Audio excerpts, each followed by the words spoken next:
విశాఖపట్నం జిల్లా కేంద్రంలో ఘనంగా హనుమాన్ శోభాయాత్ర ప్రారంభమైంది. హనుమాన్ సీతమ్మ జాడ తెలుసుకుని రాముడికి చెప్పిన రోజును శోభాయాత్రగా నిర్వహిస్తున్నట్లు తెలిపారు జిల్లా బీజేపీ ప్రెసిడెంట్ పరశురాం రాజ్.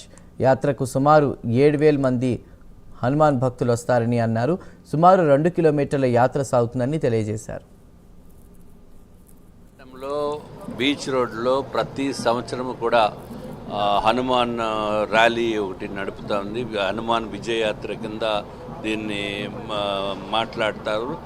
దాన్ని ఆ విధంగా పేర్కొని హనుమాన్ విజయయాత్ర అనే భావనతోటి ఇక్కడ కులాలకి, మతాలకి, రాజకీయ పార్టీలకి సంబంధం లేకుండా ప్రతి ఒక్కరూ కూడా దీంట్లో హిందూ భక్తి ధర్మాన్ని పాటించాలి, ధర్మాన్ని రక్షించాలి అనే ఉద్దేశంతో ఈ యాత్ర చేపట్టడం జరుగుతుంది. ఇక్కడ పార్క్ హోటల్ దగ్గర నుంచి ఏదైతే మన రామకృష్ణ బీచ్ ఉందో రామకృష్ణ బీచ్ వరకు దేవాలయము, మనకి అమ్మవారి టెంపుల్ ఉంది, అంతవరకు జరుగుతుంది. ఇది ప్రతి సంవత్సరం కూడా జరిగే ఉత్సవము.